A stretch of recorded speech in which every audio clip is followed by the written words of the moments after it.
It's the podcast that it is on election day, but you won't hear this on election day. You know how the election has gone. You listening have information. You'll hear this in December. Yeah, probably in December. Which hopefully means the election is over by then. But who knows? God willing. Yeah, God willing. The election is almost certainly over, which means, find a way to communicate to the past and let us know so that we can gamble on it. That's what I'd like you to do. Anyway, speaking of gambling, who knows all of the words to the classic song The Gambler? Our guest today, Molly Conger. Molly, do you know when to hold 'em? Oh, I know when to fold them. That's as much of that song as I know. And when to run. Well done. Oh my God. I only know that from InfoWars. I do love watching Alex Jones sing that, and the Highwaymen, Poncho and Lefty. He's just grooving. Things are going well for Alex when he's doing that. That's the most jealous I ever am of him, because we're not allowed to we have no licensing agreement with any company that owns songs. Does he? Yeah, he must. Otherwise, he wouldn't be allowed to air them like that. I think because there are ways that you as a broadcaster can just make a deal for access to, they have X number of songs and we can use them for whatever. I think that exists. I think that's got to be what he does. You were somewhat correct, but that doesn't mean that Alex Jones has a deal with them. He could totally be grifting because that's what you do. I think he'd have been sued before then about this. Maybe. You're so chipper today, Robert. Yep. I'm chipper. I'm doing good. How many hours of sleep did you get, bud? I had 6 last night. Right. I tried to get to bed early, but I really couldn't get to sleep before 3:30 in the morning. I don't know. Well, it's Behind the Bastards, and we're all trying not to obsess over the election. And I thought, we all might be hoping that history goes a different way, depending on what happens today. So why not read a work of alternate history? We love doing book episodes over here because it's lets me rest a little bit. The trouble is finding a book. You can't just use any book, and it's sometimes hard to figure it out. And thank God, I got very lucky. Margaret Killjoy was over at my house recently. Not bragging, although I am kind of bragging. You know some celebrities. I know some celebrities. I know a famous Killjoy, who's also a famous Margaret. And she brought me a book that a fan had given her at an event, because our fans are unhinged and have just decided sometimes we should hand one member of the team an absolutely terrible piece of literature to give to another member of the team. And the book that I have received is 1945 by Newt Gingrich. Molly? Wow. What if things had been different? What if things had been different? Do you know much about old Newt in this book? So I did not realize, and this is on me entirely. Yeah. I know a little bit about, old moon-based Newt, but I did not realize he had written 30 works of fiction. He has written a lot of fiction. Where does he find the time? He doesn't spend a lot of his political career does not take up a lot of time. Because usually when you see this politician has written a book, a memoir, whatever, and it's okay, well, a campaign staffer wrote that. That's for PR. No, this is his passion. Yeah. He's writing these. This is what he really wanted to do. And my God, I wish we had some sort of program in place where when we find some guy who has an artistic dream, but also weird right-wing politics, we just kind of swallow our pride and fund, have a government agency buy up copies of their books so they feel like a success. Anything to keep them from running for office. Let Hitler paint.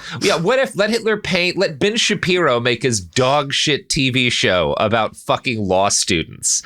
And so you're positing sort of like a Truman Show Show type experience where we encapsulate them safely. We have to Truman Show these people, right? Run a fake, that White House Correspondents' Dinner that supposedly got Trump committed him to run for office. Hold a fake one of those where everybody just talks about how nice he is and how much they admire him, Like, put him in a bubble.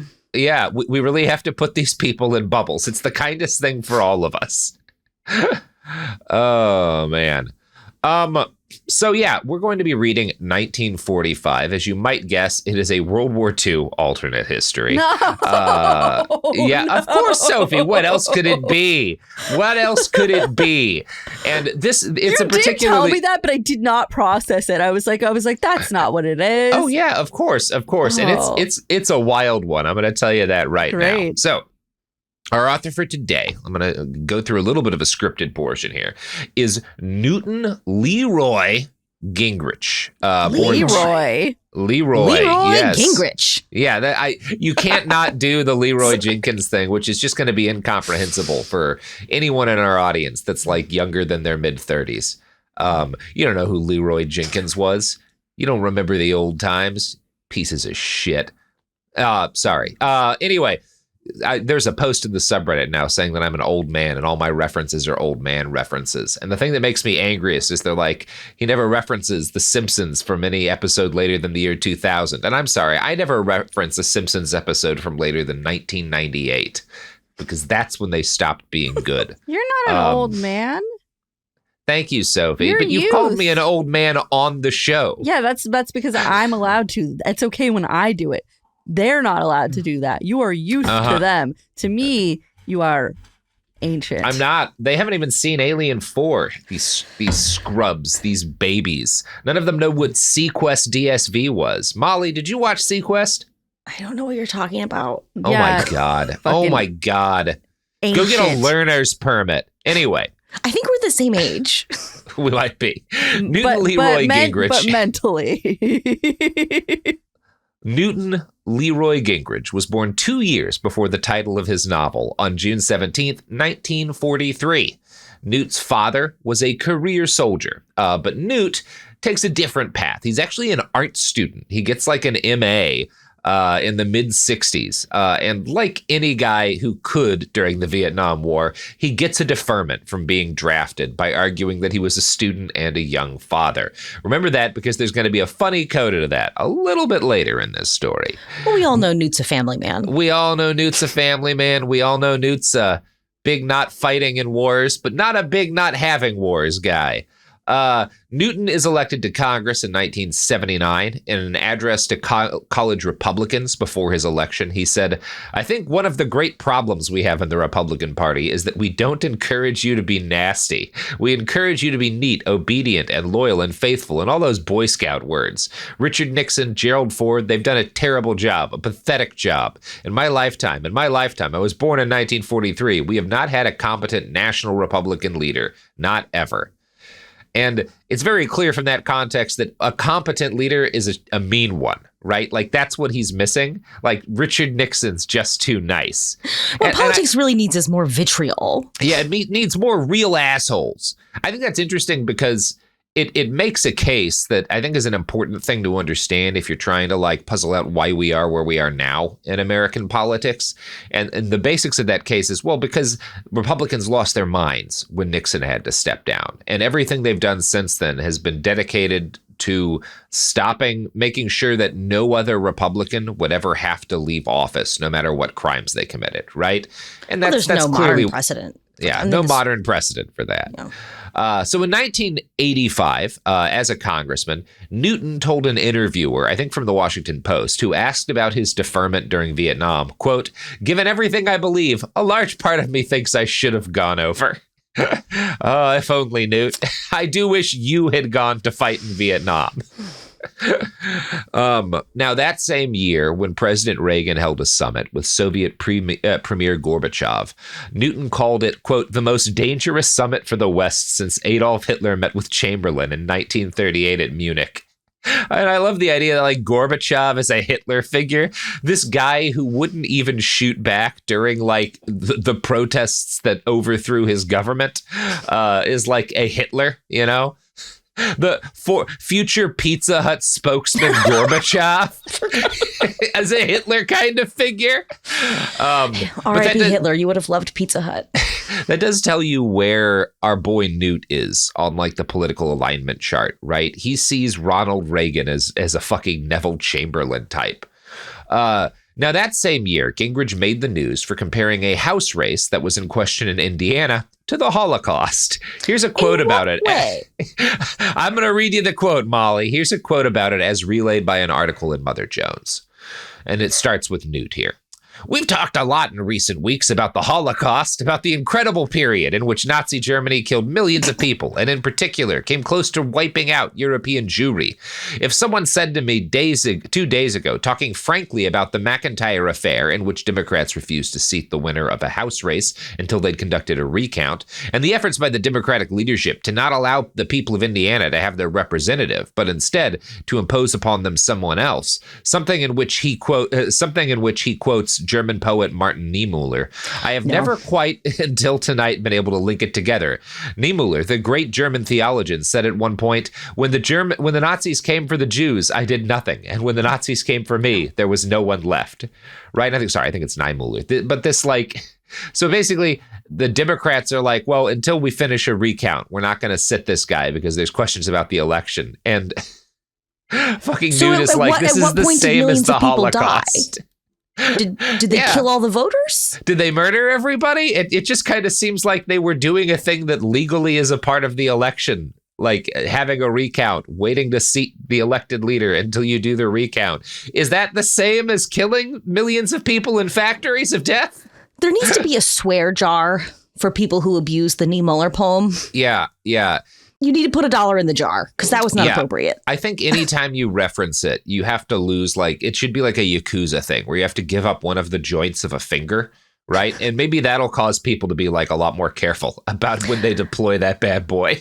I heard it in closing arguments at a trial last month, a trial for a man who is a white nationalist. Amazing. And his lawyer's argument was, this is free speech. You're trying him for his free speech. And in his closing arguments, he refers to the Niemöller poem, except, the poem starts, first they came for the communists and I said nothing because I was not a communist. And then they came for the Jews and I said nothing because I was not a Jew. Uh-huh. But he says he's going to quote the poem, but he says, first they came for one group. Yeah. And then they came for another group. And it's like, what were the groups? What were Anyone the groups, who Terry? goes for any group is a Nazi. What were the groups, Terry? Yeah. First, they came for the Nazis, and I did not speak out because I was not a Nazi. Yeah. Oh, man. It's very funny. Okay. So let's get back into it. Sorry. Newt served as the Republican Speaker of the House from 1995 to 99. Gingrich was the architect of the Republican victory in the 1994 congressional election, which legitimately set the stage for nearly everything the right has been able to accomplish since. Without the contract with America and his retaking of the House, it's possible that we see no George W. Bush presidency, no right-wing Supreme Court today, and at least a lot less of a right-wing drift on behalf of the Democrats who stumbled to fight him, right? This is a major move in U.S. politics. I don't think a lot of folks whose awareness of politics has sort of started since the Trump years know much about this, but you had, Slick Willie stop George H.W. Bush from getting a second term. It drove these people crazy. You have briefly the Democrats in control of government. And then in 94, Newt leads, I think they pick up 54 House seats. It's this massive sweeping victory that comes with this thing called the contract with America, which is basically Newt introducing what becomes kind of the neocon platform, right? And this is like a really, it's one of the most important moments in modern electoral history, right? Newt is one of the first conservatives to see a real promise in creating a right-wing system of education to push conservative values. In 1993, he crafted a college course taught at Reinhardt College called Renewing American Civilization. We're looking at this as like sort of a proto, what's that fucking guy? Who does the little kids TV bullshit. Oh, like the Prager University? Prager University, Yeah, right? This is a okay. precursor to Prager University, right? I mean, he was on the Hillsdale track, yeah. Yeah. And it's eventually televised in a cable channel called Mind Extension University. I don't like that. You got to extend your mind. Now, obviously, he was a ferocious opponent of gay rights and the degradation of American values in the modern era. He talked a lot about how, people today, especially because of, Democrats gaining such cultural dominance, are just, awful compared to, the glorious greatest generation who really understood morality. He also cheated on his second wife with a staffer who became his third wife while he was advocating for the impeachment of Bill Clinton over infidelity. Now, this should not have been surprising to anyone who knew that in 1989, in an interview with the Washington Post, he explained that he fought with his second wife not because it mattered to him what they were fighting about, but because he had a habit of dominance that had been stoked by his time in politics. He estimated to the Post that his marriage had a 53 to 47% chance of making it. Oh, man. Family values. 53-47. I mean, that's... I wouldn't bet on those odds. Fascinating odds to give your own marriage. Now, Newt has a long and fascinating history, and I do recommend reading that. There's a 2012 Mother Jones article with some of his best quotes that we'll link in the show notes. If you want a better understanding of the man, though, that's a good way of getting it. But for our purposes today, we're going to be focusing on the novel 1945, which he co-authored. It is set in an alternate world where the U.S. defeated Japan, but Hitler never declared war on the U.S., and so we never got involved in a war with Germany. The Nazis won their war with the Soviets. They took most of their European holdings and forced them to accept a peace. They then boxed the Brits into a corner. A few years later, they carried out a surprise attack on the United States in order to kill our nuclear scientists and stop the completion of what in our universe we know as the Manhattan Project. Now, because of where this takes place, I'll spoil it for you, Molly. This book centers around the Waffen SS invading East Tennessee. That's what this book is about. How'd they get all the way to Tennessee? They've got their wonder weapons. They've got these... Newt is, again, he's like a history buff, right? So a huge part of this book is like the Nazis building all of these wonder weapons that were mostly theoretical during the actual war, including this like massive, bombing type plane that they had kind of been talking about making that probably never would have worked out. Like it's all sorts of like nonsense sci-fi weapons, right? And what did they want with Tennessee specifically? It's where the nuclear program was headed. That's not true. Well, actually, I think it was initially before they moved to Los Alamos. I think it was somewhere in like the Southeast before they moved to Los Alamos that they had like the early stages of the nuclear program. And I think he's just kind of positing a much more primitive nuclear program. Okay. But I'm going to pull up the book, Molly, because at this point, you should see this bad boy. Look at this. Look at this. Whoa. Look at that cover art. There we go. There we go. Beautiful cover art. Look at the size of his name there. It looks like the book is called Newt Gingrich. Newt Gingrich, 1945. Yeah, like it's a book about a 2-year-old Newt Gingrich. And it kind of has like a sci-fi feel to it. If the listener, if you're not watching this on YouTube, I don't ever go to youtube.com. I'm not watching this on YouTube. No, you shouldn't. The cover of the book is on the book's Wikipedia page, and it has kind of a sci-fi vibe to it. Yeah.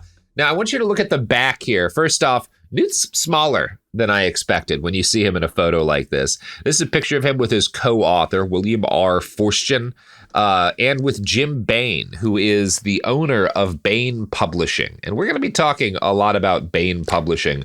Is that related to Bain Capital or Bain the Batman villain? No, not at all. Spelled not differently. Okay. Has not broken Batman's back. I do really like the Hitler on the back here. You can see him here.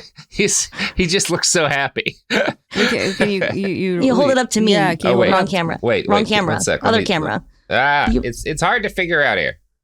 That way. Yeah, there we go. Wow. There we go. That's a good Hitler. Look at him. It's a choice. Newt Gingrich is 6 feet tall. How big are those other men? Oh, wow. Because, I thought he was actually tall. So these guys, I think it's William Forstchen is just kind of a fucking mountain of a man. Yeah, he's got to be like 6'3", 6'4". It's a big guy. Jim Bain, not a big guy. Also has and I say this with all love to pornographers. He has the smile of a pornographer, right? Like, look at that. That's a man who's looking at you naked. Like, there's no other way to describe the look on Jim Bain's face. Speaking of people who look at you naked, our sponsors don't. They would never do that. They're gentlemen, or gentle thems, because I think they probably don't identify as a binary gender, given that they are corporations. Raytheon is definitely non-binary. Yes. Speaking of non-binary, here's more ads. And we're back. So I want to get into the book jacket of this Mamma Jamma. Let's see what this is about. And you can tell right away on the inside, this was in 1995, $24. That is kind of pricey. Way too much money to spend on Newt Gingrich's 1945. Holy shit. I feel like a $29.99 for that hardback today would be pushing it. Yeah. This is like maybe like a $15 book. Man, that's a lot. So, introducing Lieutenant Commander James Martell. He's the right man in the right place at a very bad time.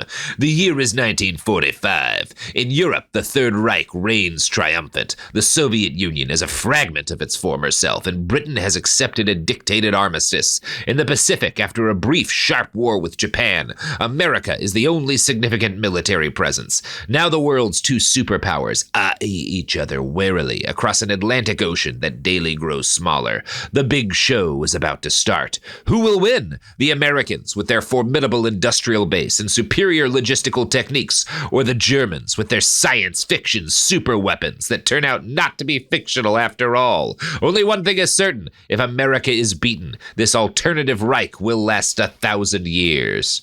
Join Speaker of the House Newt Gingrich and fellow historian William R. Forstchen in a world that, save for Adolf Hitler's inexplicable folly in prematurely declaring war on the United States in 1941, would have been. Wait a second, just revisiting the timeline here. So he's not writing this in his spare time, like in his retirement or no, between. He's Speaker of the House. This is a year after he orchestrates a complete upending of U.S. electoral politics. So shouldn't he be focusing on the government? No. I think we can all agree this was a better use of his time than doing his job. Yeah.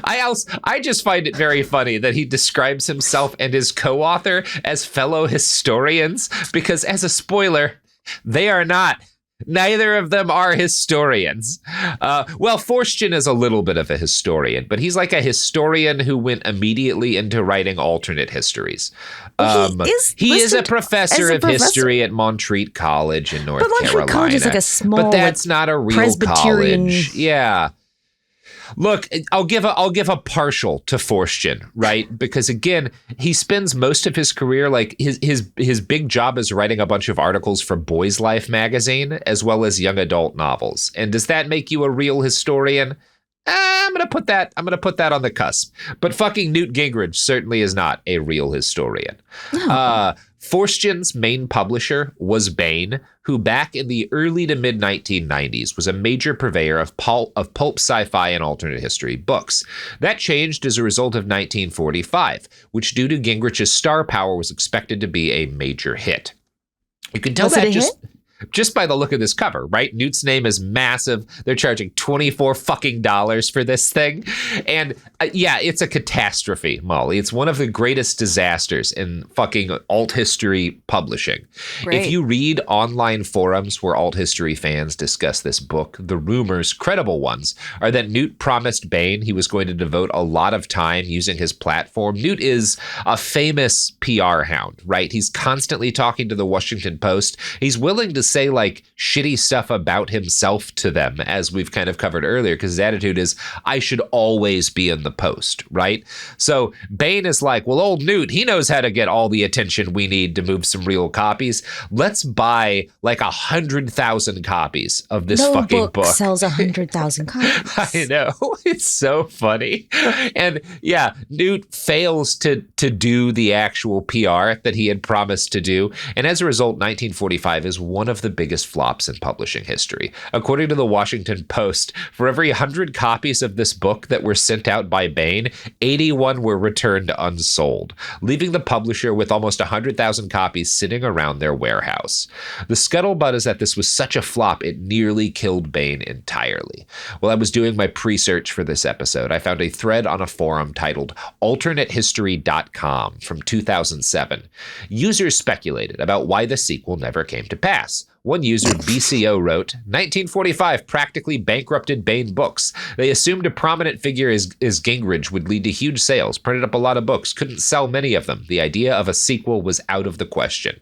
Another user, Amerigo Vespucci, replied with added context, to make matters worse, there was a falling out between Jim Baen and Forstchen over creative differences in the story. In part, Forstchen wrote the story as a single volume, but in order to better capitalize on the name on the cover, Baen split it into 2 volumes. There were other differences as well, and Baen never really discussed the matter in public. It left a bad taste in his mouth. Even with Baen's passing, I doubt we'll ever see the second volume. There'd be too many legal problems surrounding it. Your best bet might be to wait 20 years or so until Forstchen is dead too. He is still alive. Enter a law school to become a crackerjack lawyer and publicist, and then start negotiations to have the second volume released from his estate. I love the thought of a man who's that dedicated to a 1945 sequel that he orchestrates a 30-year plan to get that book. Does Hitler die? Hitler is still alive at the That's end what I'm of this saying. So, like book. in the sequel, how does it end for Hitler? I think the way this book is supposed to explain things with Hitler is that, like, he's in a horrible plane crash in 41, and so he gets all fucked up, and his people are able to, like, negotiate a peace with the USSR, and as a result, he kind of loses his mind. Like, he's just like this damaged, broken figure of a man in the book. But he was so mentally normal before. He was doing so great before. Because this is an alt history thing, and because Newt is the kind of dude that he is, the main Nazi in this is a guy named Otto Skorzeny, who is, a lot of people, he was a real guy. He was one of the fathers of, like, modern special forces tactics. Like, Skorzeny is a major figure in the development of, like, that kind of shit. I did find there's a fucking Orlando Sentinel book review that says that he died during an attack on Crete, which is not true. He lived until the 70s.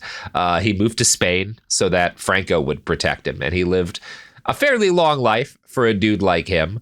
But yeah, I wanted to start here with one of probably the most famous passage in this book, right? The opening scene, which features a high-powered DC politician who happens to be, if I'm not mistaken, the Speaker of the House.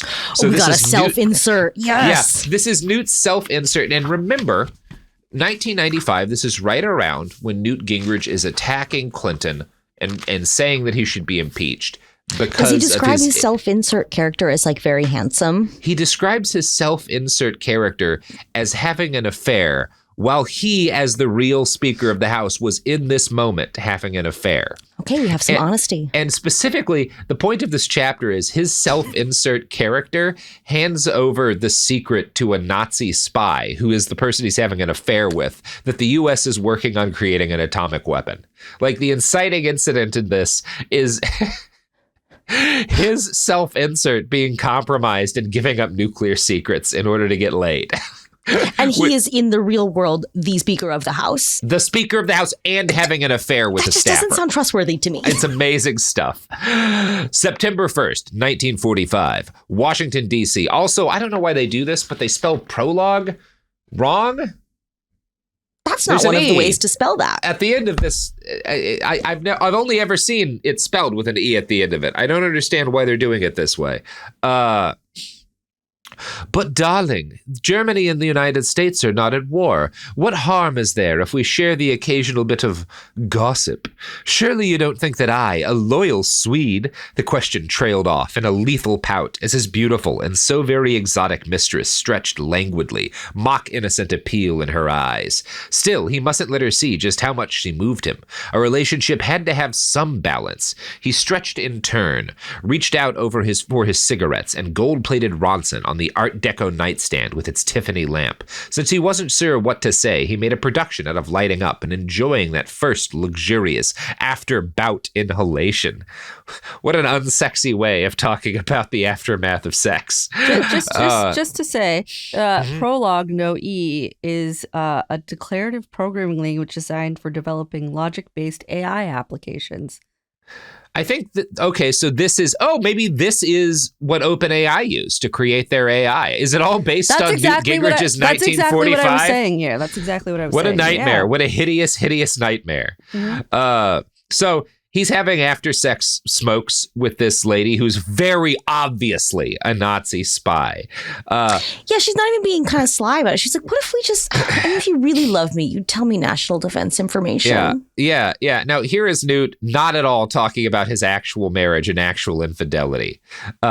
Playfully, to drive home the potential loss, she bit his shoulder, then kissed it better. "Aw, hell, I don't want to. I wish I could just divorce Miss Little Goody Two-Shoes.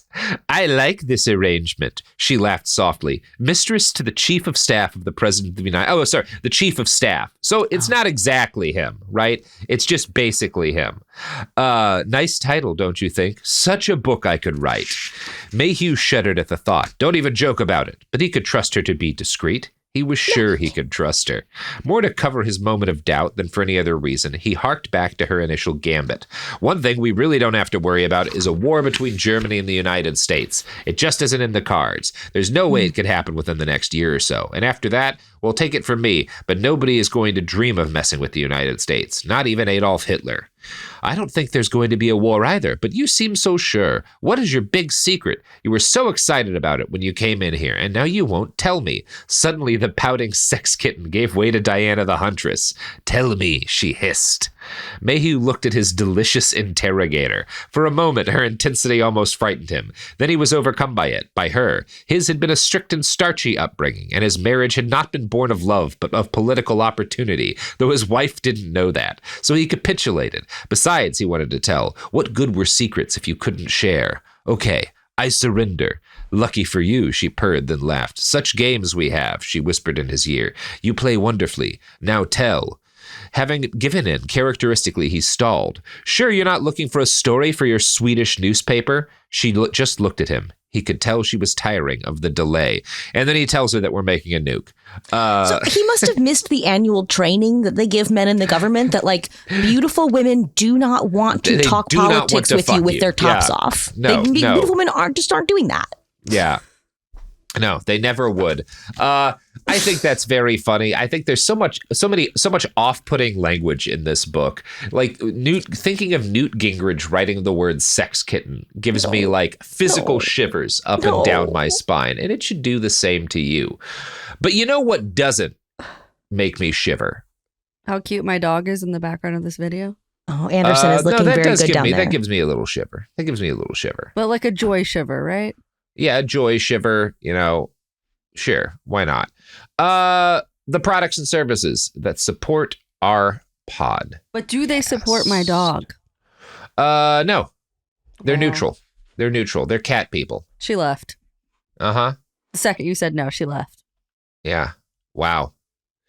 Stand your ground, Anderson. Stand your ground. And we're back. You can really tell this is election day. We're half-assing our 1945 episode. So I can't wait to find out what happens when she doesn't do anything with that secret. Yeah, well, she does, and Hitler invades East Tennessee. Which is funny because there is a guy who does love Hitler who has a compound in East Tennessee. There's a lot, Molly. There's more than one guy who loves Hitler and has a compound in East Tennessee. God. So there's a Gizmodo article I found called "Newt Gingrich Should Go Back to Writing Science Fiction." Yes, he should. Kind of urging him to finish this book. It has some interesting stuff to say about this piece of fiction.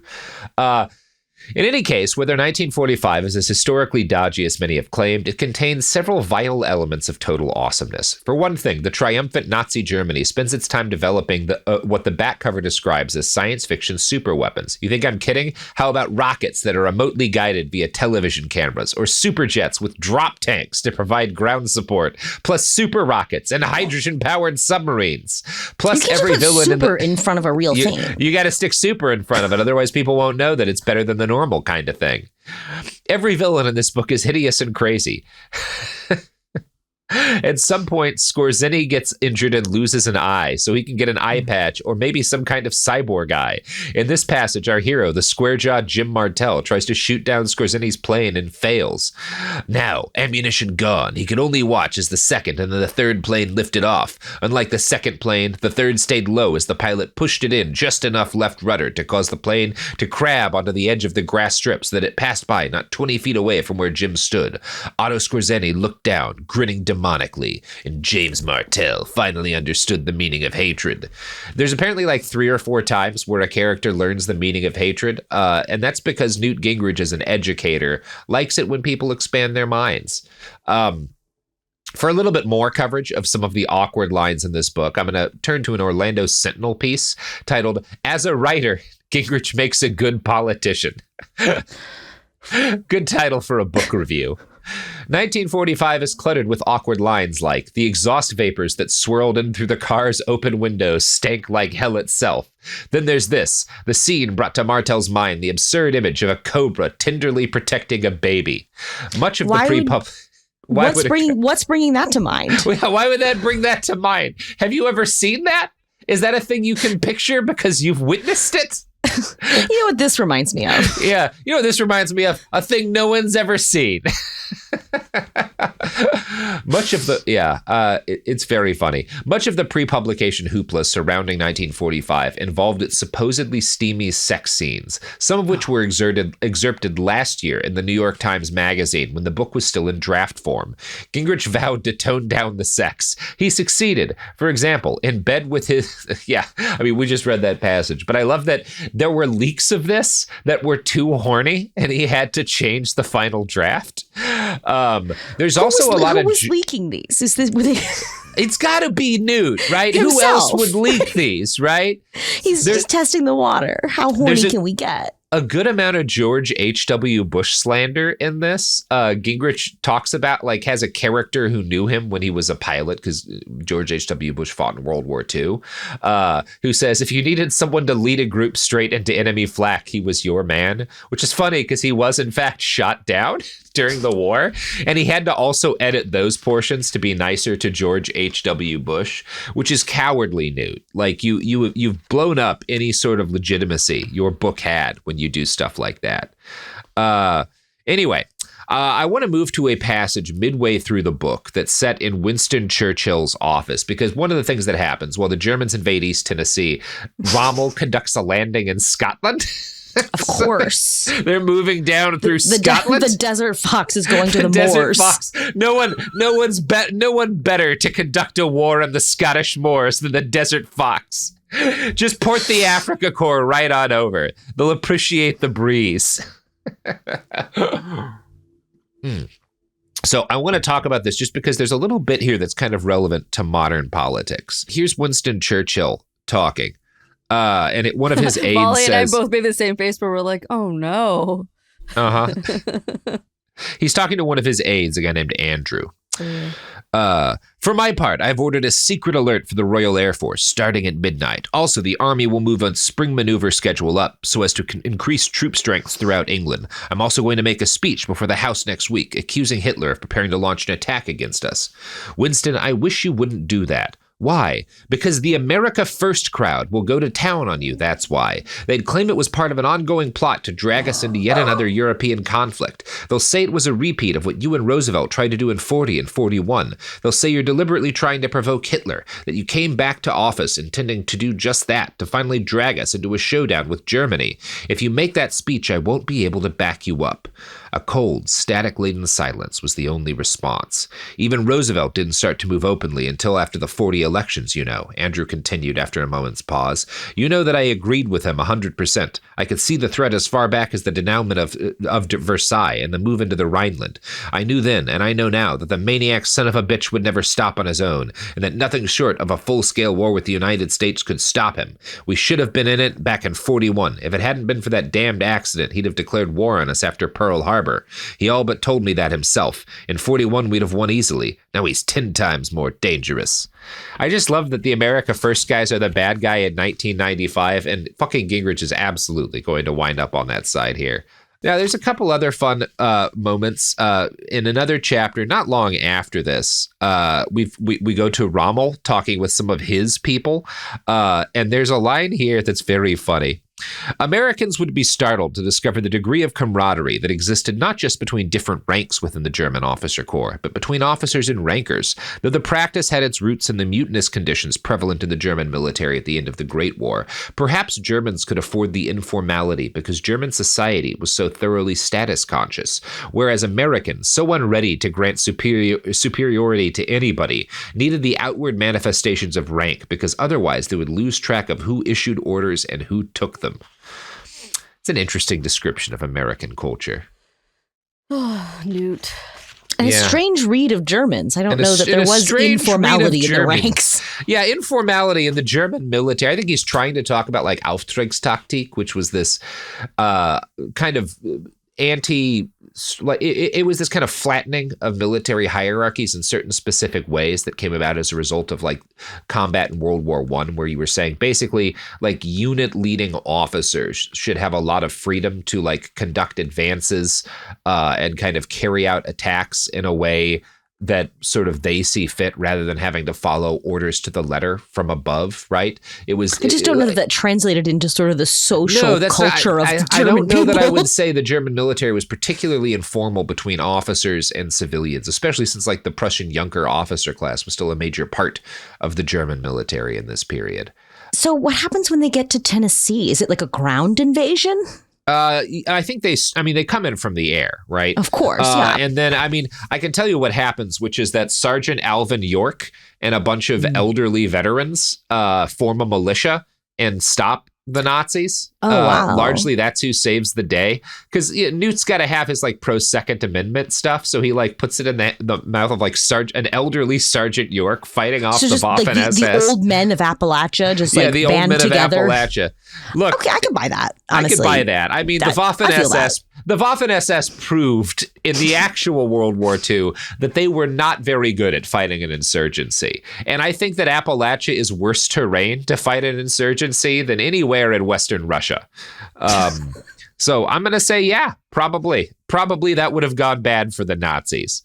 See, this could conceivably have been an interesting alternate history. The Waffen-SS trying to like fight their way town to town through Appalachia and just getting their shit wrecked. Well, the problem with this book, because that's a book I would read, especially if someone I would like that. Someone less problematic like Harry Turtledove had written the fucker.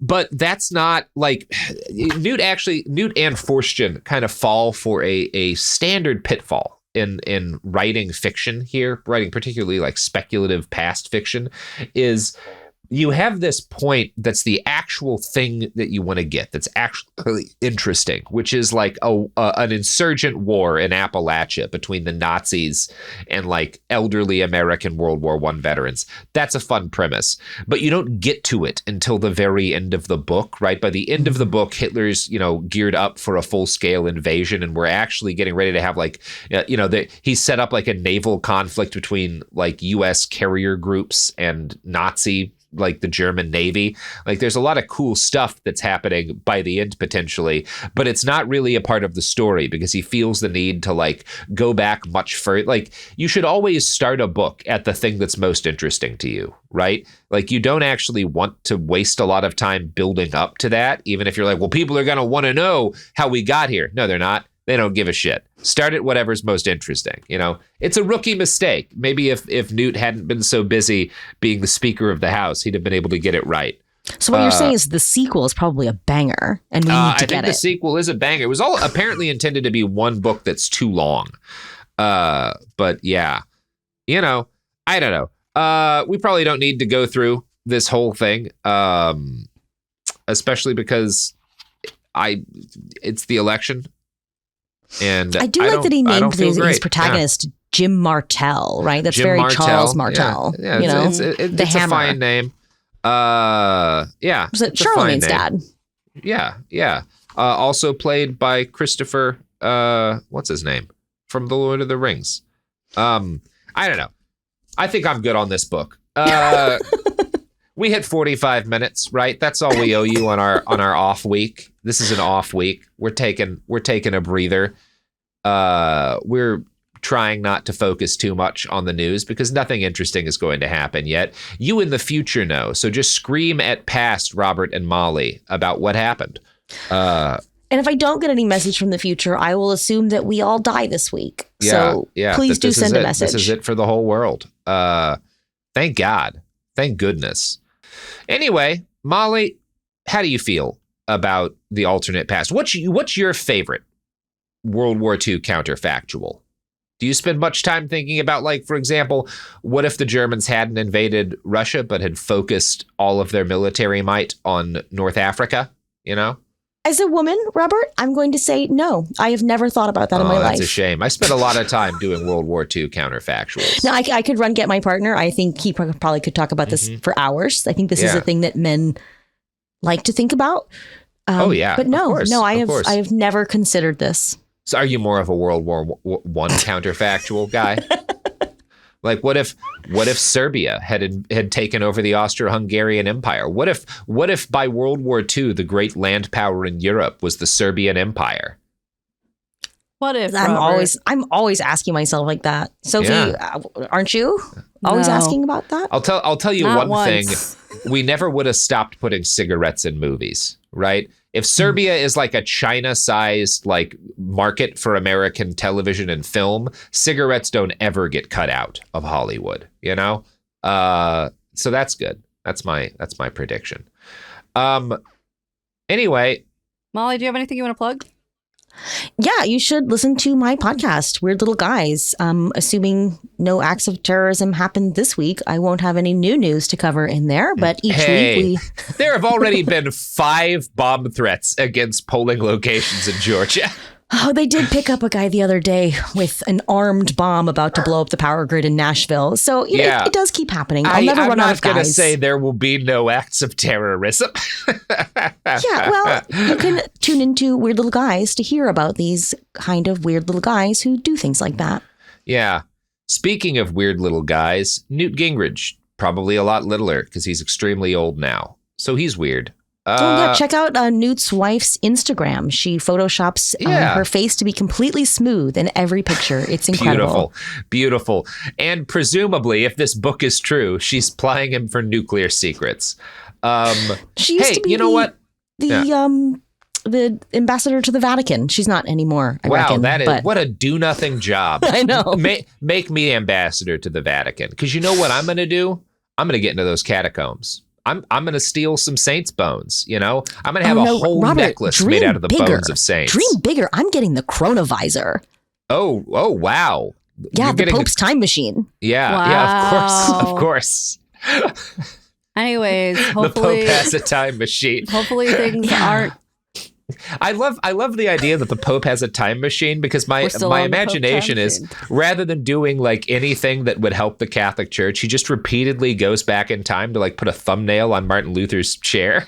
Like he's just constantly fucking with Martin Luther a little bit. I don't think the chronovisor allows you to manipulate the past, only to view it. Well, then I would go look at dinosaurs. Obviously, Robert. That's the only thing I would be interested. I'm proud to say I wouldn't stop any historical crimes with a time machine. I'm doing nothing but dinosaur related stuff if I get access to a time machine. Yeah. Anyway, that's what I'm doing. Go have sex with Newt Gingrich and get secrets from him. It's apparently easy. Secrets anymore. Jesus Christ. Well, I hope there's only one way to learn. I hope future everybody is okay. Yeah. Goodbye. Okay. And, wear a rubber. You don't know where Newt's been. Jesus Christ. Newt doesn't know where Newt's been at this point.